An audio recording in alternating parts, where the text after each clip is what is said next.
Good morning बच्चों हमने अभी लास्ट लेक्चर में एक टॉपिक फिनिश किया है इंटरेस्ट ऑन ड्राइंग्स। उससे रिलेटेड जो मैंने इलस्ट्रेशंस थी वो आपको बताई हैं। अब मैं नेक्स्ट टॉपिक स्टार्ट कर रही हूँ इंटरेस्ट ऑन कैपिटल। बिल्कुल ध्यान से समझना है, ठीक है बच्चे। नेक्स्ट टॉपिक स्टार्ट कर रही हूँ मैं interest on capital. Interest on capital. अब मेरी बात को ध्यान से सुनना। मैंने आपको बताया था कि partnership business start with the agreement. Partnership business किससे स्टार्ट होता है? एग्रीमेंट से। एंड एग्रीमेंट ऑरल भी हो सकता है एंड रिटन भी हो सकता है, लेकिन इन फ्यूचर डिस्प्यूट से बचने के लिए ये किस में होना चाहिए? रिटन में होना चाहिए। And the profile in which all agreements are written. जिस प्रोफाइल में ये सारे एग्रीमेंट लिखे जाते हैं that profile is known as a partnership deed.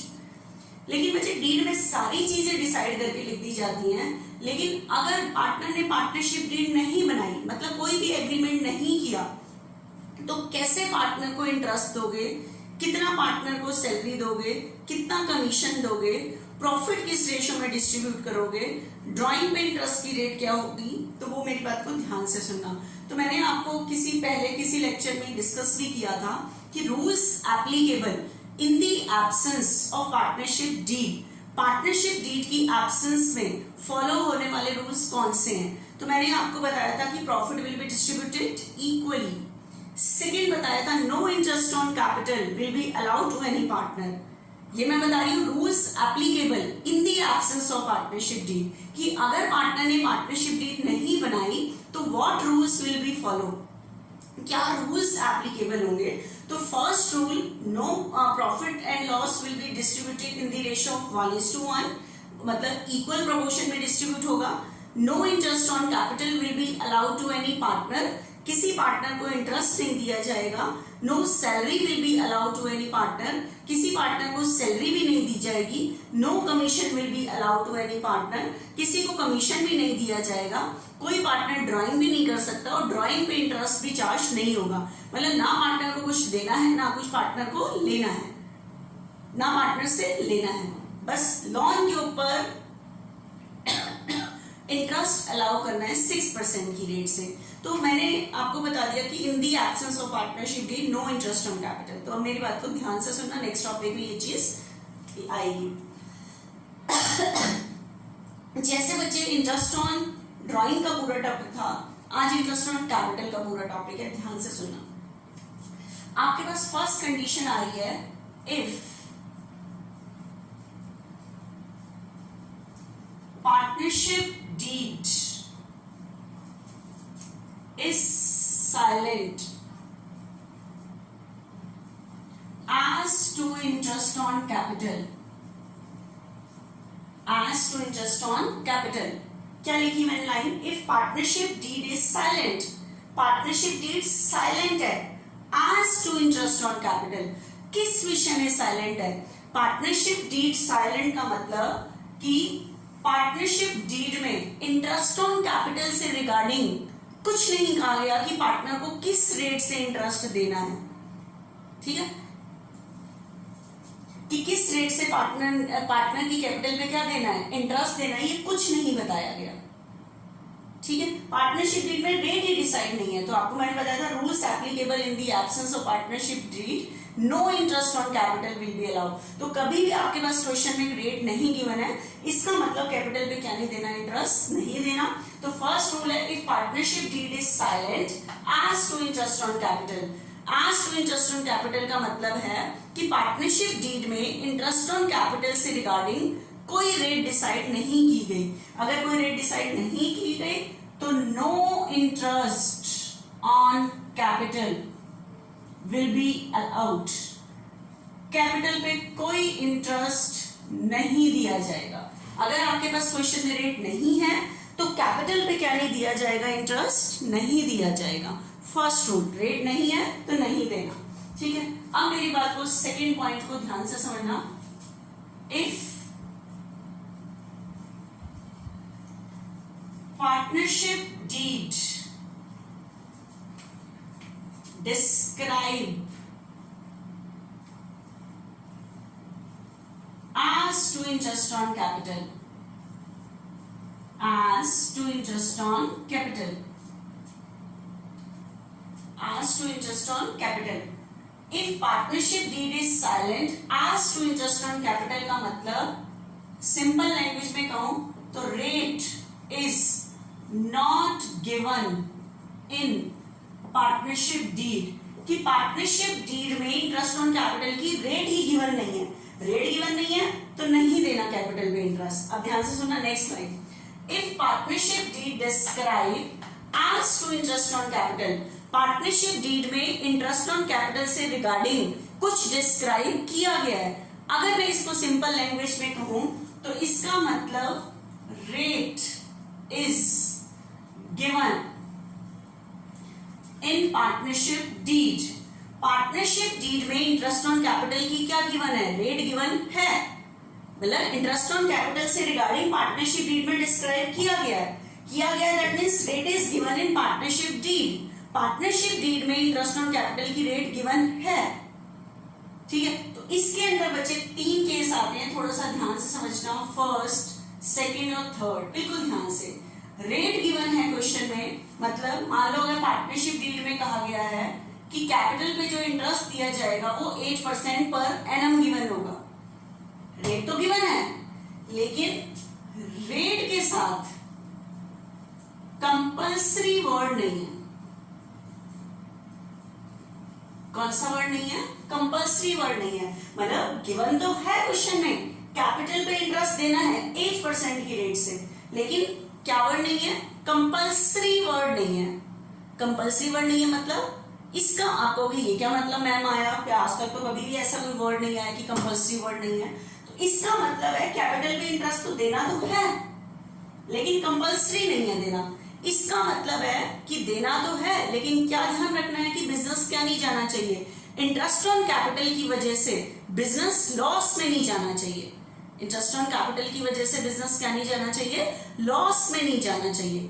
Describe तो किया गया है लेकिन रेट तो गिवन है लेकिन कंपल्सरी नहीं कहा गया, कंपल्सरी नहीं कहा गया मतलब इस एक्सपेंस की वजह से बिजनेस क्या नहीं जाना चाहिए, लॉस में नहीं जाना चाहिए। तो अब ये कैसे करना है, ध्यान से देखना, मतलब देना तो है लेकिन ध्यान रखना है बिजनेस लॉस में नहीं जाना चाहिए। तो इसके अंदर बचे 3 केस हैं, first, if business incurs net loss, कि बिजनेस में पहले से ही क्या हो रहा है, नेट लॉस हो रहा है। कैसे, अब ध्यान से सुनना, आपको पता है प्रॉफिट एंड लॉस अकाउंट बनाते हो, प्रॉफिट एंड लॉस से जो प्रॉफिट होता है आप प्रॉफिट एंड लॉस एप्रोप्रिएशन में ट्रांसफर करते हो, प्रॉफिट एंड लॉस से प्रॉफिट होता है नेट प्रॉफिट, ये प्रॉफिट ट्रांसफर होता है profit and loss appropriation account में ट्रांसफर होता है। तो एप्रोप्रिएशन में ट्रांसफर होता है तो आप पार्टनर की कैपिटल पे क्या देते हो, इंटरेस्ट, सैलरी और कमीशन। लेकिन मैंने आपको एक दिन बताया था कि appropriation account business appropriation account loss नहीं निकालता, तो इस टाइम कह रहा है कि बिजनेस में नेट प्रॉफिट की जगह नेट लॉस हो रहा है, क्या हो रहा है, नेट लॉस। तो आपको पता है अगर नेट लॉस यहाँ ट्रांसफर होगा तो लॉस का तो डेबिट बैलेंस है, अगर वो यहाँ पे ट्रांसफर हुआ तो हमने कैपिटल पे इंटरेस्ट दिया तो लॉस क्या हो जाएगा, इंक्रीज हो जाएगा, ठीक है। और आपको पता है जो पार्टनर से रिलेटेड जो एक्सपेंस होते हैं, इंटरेस्ट ऑन कैपिटल, सैलरी और कमीशन, इन 3 खर्चों की वजह से हम बिजनेस को लॉस में भी नहीं ले जाते और पहले से लॉस हो रहा होता है तो लॉस को बढ़ाते भी नहीं है, क्योंकि पहले से ही नेट लॉस हो रहा है बिजनेस में, प्रॉफिट एंड लॉस से ही नेट लॉस निकला है। तो नेट लॉस मैंने अगर एप्रोप्रिएशन में ट्रांसफर किया है यहाँ पे तो इंटरेस्ट दिया, सैलरी दिया, कमीशन दिया, तो लॉस क्या हो जाएगा, इंक्रीज हो जाएगा। तो लॉस के केस में भी कैपिटल पे इंटरेस्ट नहीं देते, क्योंकि loss, interest on capital loss को क्या कर देगा, इंक्रीज कर देगा। तो ध्यान रखना, रेट तो गिवन है, देनी है, लेकिन अगर बिजनेस में पहले से ही क्या हो रहा है, नेट लॉस गिवन है, तो उस केस में भी कैपिटल पे क्या नहीं देते, इंटरेस्ट नहीं देते। तो no interest on capital will be allowed, no interest on capital will be allowed. इस केस में भी पार्टनर को इंटरेस्ट नहीं दोगे, क्योंकि पहले से ही बिजनेस में क्या हो रहा है, लॉस हो रहा है, लॉस हो रहा है, आपने इंटरेस्ट दे दिया, लॉस को आगे ट्रांसफर तो करते ही नहीं है। चलो अगर हमने आगे ट्रांसफर भी किया तो इंटरेस्ट दिया, इंटरेस्ट दिया तो लॉस क्या हो जाएगा, इंक्रीज हो जाएगा। तो ध्यान रखना अगर बिजनेस में पहले से लॉस हो रहा है तब भी कैपिटल पे क्या नहीं देते, इंटरेस्ट नहीं देते। ठीक है, अब कंडीशन थी रेट तो गिवन है लेकिन लॉस हो रहा है, तो इस केस में भी कैपिटल पे क्या नहीं देंगे, इंटरेस्ट नहीं देंगे। आगे ध्यान से सुनना, if profit is more than the interest,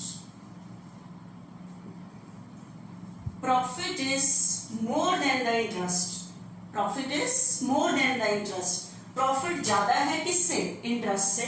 कैसे, मान लो आपने कैपिटल पे इंटरेस्ट देना है 30,000 और बी को इंटरेस्ट देना है 20,000, और आपके पास क्वेश्चन में जो एप्रोप्रिएशन अकाउंट बनाना है, आपने profit and loss appropriation account बनाना है, इसके लिए क्वेश्चन में प्रॉफिट अवेलेबल है 1 लाख। ठीक है, तो आपने profit and loss account 1 lakh, आप बताओ प्रॉफिट कितना अवेलेबल है 1 लाख और एक्सपेंस कितना है, इंटरेस्ट 50। तो बिजनेस क्या नहीं जा रहा, लॉस में नहीं जा रहा, प्रॉफिट ज्यादा है और इंटरेस्ट क्या है, कम है, तब तो दे देंगे ना, क्योंकि मैंने कहा है रेट है मतलब देना तो है, लेकिन क्या ध्यान रखना है, बिजनेस क्या नहीं जाना चाहिए, लॉस में नहीं जाना चाहिए, क्योंकि रेट के साथ क्या नहीं है, कंपल्सरी वर्ड नहीं है। तो कंपल्सरी नहीं है मतलब बिजनेस में क्या, बिजनेस क्या नहीं जाना चाहिए, लॉस में नहीं जाना चाहिए। ठीक है, तो 2 interest on capital A B, 30 इसको दिया, 20 इसको दिया, 50,000। ठीक है, 1 लाख, तो वो 50,000 क्या निकल गया है, डिविजिबल। देखो प्रॉफिट ज्यादा है और इंटरेस्ट कम है, तो मतलब देना तो था रेट के अकॉर्डिंग आ रहा था 30 और 20, तो हमने दिया तो सही, लेकिन बिजनेस क्या नहीं जाना चाहिए, लॉस में। तो अगर प्रॉफिट ज्यादा है तो interest will be allowed, interest दे दिया जाएगा। अगर प्रॉफिट ज्यादा है तो दे दिया जाएगा, लेकिन सिर्फ ध्यान रखना है कि बिजनेस क्या नहीं जाना चाहिए, लॉस में नहीं जाना चाहिए। अब देखना नेक्स्ट कंडीशन, इसी में थर्ड कंडीशन, इफ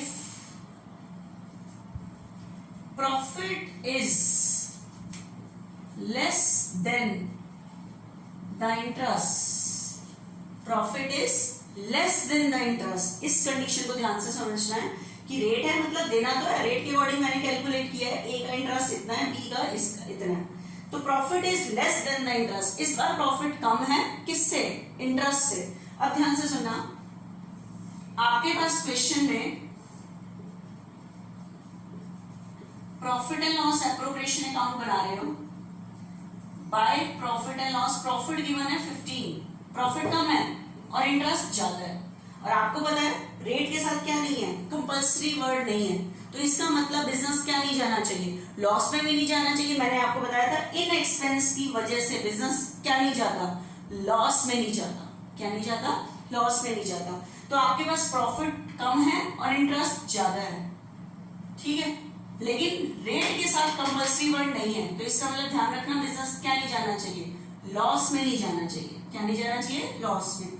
तो अब क्या करोगे, आप क्या कहोगे कि क्या कैपिटल पे इंटरेस्ट नहीं दें, तो कैपिटल पे इंटरेस्ट दिया जाएगा up to the limit of profit, profit की लिमिट तक दिया जाएगा। तो मैंने कहा है कि बिजनेस लॉस में नहीं जाना चाहिए, नो प्रॉफिट और नो लॉस की तो सिचुएशन आ सकती है ना, तो इस केस में आप कैपिटल पे इंटरेस्ट दोगे।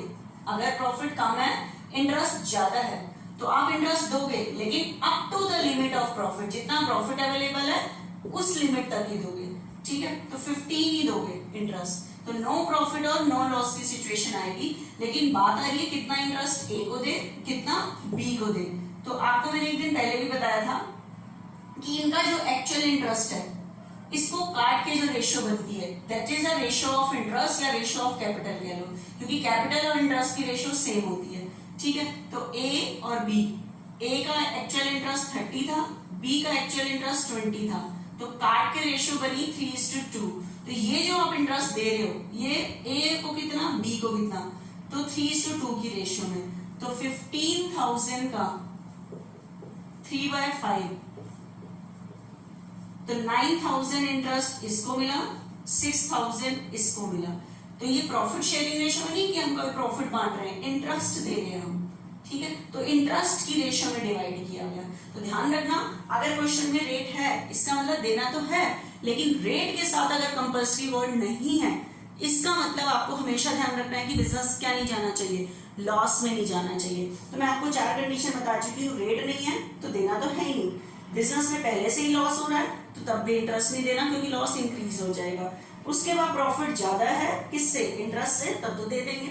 लेकिन उसके बाद कह रहा है profit is less than the interest, profit कम है इंटरेस्ट से, तो आप इंटरेस्ट देंगे लेकिन up to the limit of profit. इस केस में up to the limit of profit, up to the limit of profit, profit की लिमिट तक देंगे, ठीक है। Interest will be allowed but up to the limit of profit, profit की limit तक देंगे, ठीक है।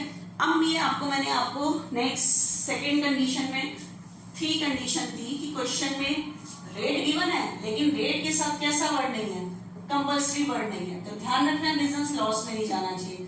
इसमें फर्स्ट केस में लॉस हो रहा है तब तो इंटरेस्ट देना ही नहीं है, सेकेंड केस में प्रॉफिट ज्यादा है तो दे दोगे, थर्ड केस में प्रॉफिट कम है और इंटरेस्ट ज्यादा है तो आप उतना इंटरेस्ट दोगे जितना प्रॉफिट अवेलेबल है, क्योंकि बिजनेस क्या नहीं जाना चाहिए, लॉस में नहीं जाना चाहिए, ठीक है। अब आपके पास थर्ड कंडीशन आ रही है, ठीक है। इफ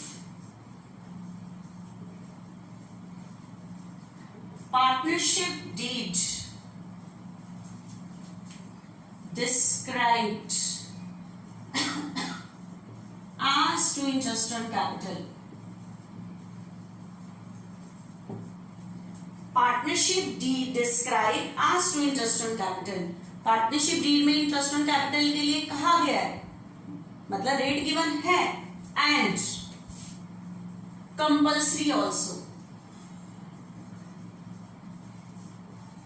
और क्या कहा गया है, कंपल्सरी भी कहा गया है। मतलब इस लाइन का मीनिंग क्या है बच्चे कि आपके पास क्वेश्चन में रेट भी गिवन है, ठीक है, और रेट के साथ कंपल्सरी वर्ड भी है।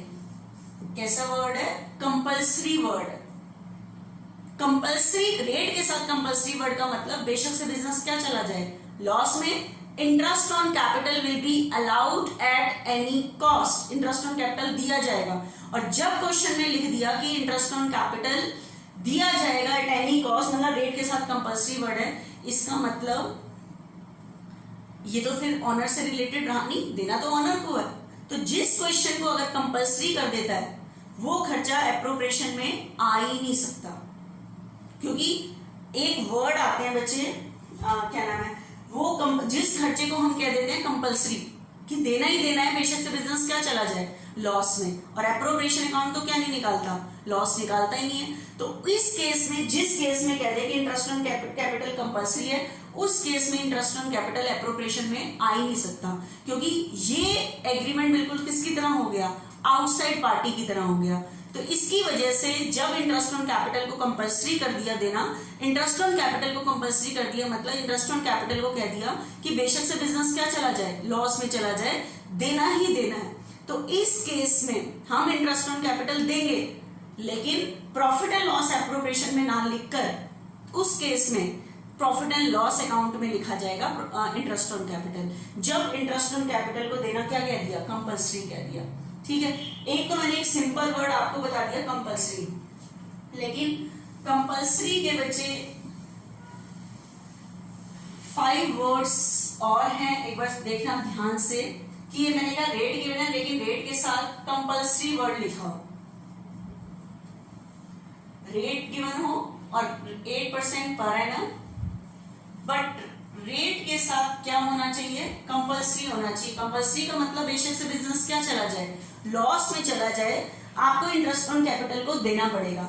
जिस क्वेश्चन में आपको कह दे कि इंटरेस्ट ऑन कैपिटल देना कंपल्सरी है तो वो एप्रोप्रिएशन में आ ही नहीं सकता। उस केस में आपको इंटरेस्ट ऑन कैपिटल को कहां लिखना पड़ेगा, प्रॉफिट एंड लॉस अकाउंट में लिखना पड़ेगा। बच्चे कंपल्सरी के लिए आपको मैं 5 नेम्स और बता रही हूँ कि रेट के साथ अगर ये वर्ड भी नजर आए तो वो कंपल्सरी को शो करते हैं। तो ध्यान से सुनना, रेट के साथ वर्ड लिखा हुआ है बच्चे, charge on profit, charge on profit. Charge on profit का मतलब होता है कि interest on capital will be allowed weather company on profit और नॉट, बेशक से कंपनी में प्रॉफिट हो रहा है या नहीं हो रहा, इंटरेस्ट ऑन कैपिटल दिया जाएगा। मतलब चार्ज ऑन प्रॉफिट कंपल्सरी को शो करता है कि इंटरेस्ट ऑन कैपिटल दिया ही जाएगा। ठीक है, इसका मतलब अगर मैं कह दूं ये simple language, charge on profit का मतलब है कि interest on capital is to be allowed, is to be allowed whether, ठीक है, interest on capital will be allowed, interest on capital is to be allowed whether there are profit or loss, whether there are profit or loss, बेशक से business में profit हो या loss हो दिया जाएगा। तो ध्यान रखना रेट के साथ कंपल्सरी लिखा हो या चार्ज ऑन प्रॉफिट हो, मतलब आपको देना ही पड़ेगा। और जिस खर्चे को उसने कह दिया चार्ज ऑन प्रॉफिट, वो प्रॉफिट एंड लॉस एप्रोप्रिएशन में आ ही नहीं सकता, उसे आपको प्रॉफिट एंड लॉस अकाउंट में लिखना पड़ेगा। प्रॉफिट एंड लॉस में जितने भी एक्सपेंसेस होते हैं वो कंपल्सरी होते हैं, मतलब चार्ज ऑन प्रॉफिट होते हैं, मतलब देने तो पड़ेंगे आपको। ठीक है, चार्ज ऑन प्रॉफिट की जगह और भी वर्ड आ सकता है इर्रिस्पेक्टिव ऑफ प्रॉफिट,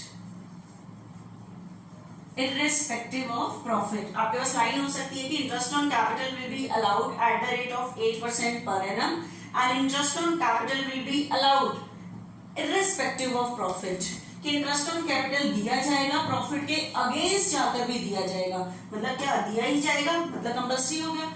irrespective के साथ एक और वर्ड भी हो सकता है अगेंस्ट ऑफ प्रॉफिट, प्रॉफिट के अगेंस्ट जाकर भी दिया जाएगा। रेट के साथ कंपल्सरी आ जाए, चार्ज ऑन प्रॉफिट आ जाए, इररिस्पेक्टिव ऑफ प्रॉफिट आ जाए, against of profit, against of profit मतलब इंटरेस्ट ऑन कैपिटल देना है, प्रॉफिट के अगेंस्ट जाकर भी देना है। ठीक है, उसके बाद रेट दी हुई है, रेट के साथ लगा है even firm incurs loss, even firm incurs loss, बेशक से फर्म क्या चली जाए, लॉस में चली जाए। ठीक है, इवन फर्म इन्वॉल्व्स इन लॉस, बेशक रेट गिवन है और रेट के साथ ये वर्ड है कंपल्सरी, चार्ज ऑन प्रॉफिट।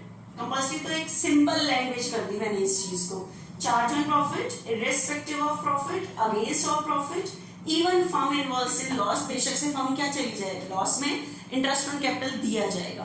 तो अगर रेट के साथ ये वर्ड लिखे हैं इसका मतलब इंटरेस्ट देना क्या है, कंपल्सरी है। ठीक है, अगर ये वर्ड नहीं है और ये वर्ड लिखे हैं इसका मतलब आपको इंटरेस्ट देना है, और एप्रोप्रिएशन में ना लिखकर उस केस में आपको interest profit and loss account में लिखना है, क्योंकि प्रॉफिट एंड लॉस के एक्सपेंसेस ही देने कंपल्सरी होते हैं, बेशक से बिजनेस क्या चला जाए लॉस में। एप्रोप्रिएशन अकाउंट लॉस नहीं निकालता, इसलिए हम कंपल्सरी के केस में उन एक्सपेंस को जो पार्टनर से रिलेटेड भी हैं उन्हें प्रॉफिट एंड लॉस एप्रोप्रिएशन में नहीं लिख सकते। जब किसी भी पार्टनर से रिलेटेड एक्सपेंसेस को उसने कह दिया चार्ज ऑन प्रॉफिट मतलब कंपल्सरी है, तो उस केस में आपको वो वाले expenses profit and loss account में लिखने पड़ते हैं, क्योंकि प्रॉफिट एंड लॉस बेशक से प्रॉफिट हो रहा है या लॉस हो रहा है जो भी है। कंपल्सरी के केस में, चार्ज ऑन प्रॉफिट के केस में पार्टनर से related expenses profit and loss account में ही आएंगे, एप्रोप्रिएशन में नहीं आएंगे। ठीक है, लेकिन अगर रेट दिए, रेट गिवन है, कुछ नहीं लिखा, तो अपने आप कंपल्सरी नहीं मानना। कंपल्सरी के क्वेश्चन में वो 5 वर्ड होंगे, क्लियर लिखे होंगे, तो ही कंपल्सरी मानना है, अदरवाइज नहीं मानना आपने, अदरवाइज नहीं मान के चलना आपने किसी भी चीज को कंपल्सरी। ठीक है, अब कई बार लिखा हुआ कुछ नहीं लिखा हुआ, लेकिन कह रहा है interest on capital is appropriation of profit, appropriation of profit, appropriation of profit. बच्चे 2 वर्ड आ रहे हैं, एक तो चार्ज ऑन प्रॉफिट, एक आ रहा है appropriation of profit. Appropriation of profit का मतलब है interest on capital will be allowed only out of profit, सिर्फ प्रॉफिट से दिया जाएगा, प्रॉफिट है तो दिया जाएगा, अदरवाइज मतलब बिजनेस लॉस में नहीं जाएगा। जो नॉट कंपल्सरी वाली सिचुएशन थी ना वही वाली है, ठीक है। तो एप्रोप्रिएशन ऑफ प्रॉफिट का मतलब है, एप्रोप्रिएशन ऑफ प्रॉफिट का मतलब है, एप्रोप्रिएशन ऑफ प्रॉफिट का मतलब है interest on capital will be allowed, interest on capital will be allowed only out of profit, only out of profit का मतलब है कि जब प्रॉफिट है तभी दिया जाएगा, अदरवाइज नहीं दिया जाएगा। मतलब बिजनेस क्या नहीं जाना चाहिए लॉस में। तो जो मैंने सेकंड कंडीशन बताई थी ना कि रेट तो दी है लेकिन रेट के साथ कंपल्सरी वर्ड नहीं है, तो इसका मतलब बिजनेस क्या नहीं जाना चाहिए, लॉस में नहीं जाना चाहिए। तो इसका मतलब वो कंडीशन थी एप्रोप्रिएशन ऑफ प्रॉफिट की, जितना प्रॉफिट अवेलेबल है उतना दो, ठीक है। तो कई बार क्वेश्चन में लिखा होता है कि interest on capital 8% per annum and interest on capital is appropriation of profit. Appropriation of profit का मतलब है नॉट कंपल्सरी, सिंपल लैंग्वेज में कहूं तो नॉट कंपल्सरी।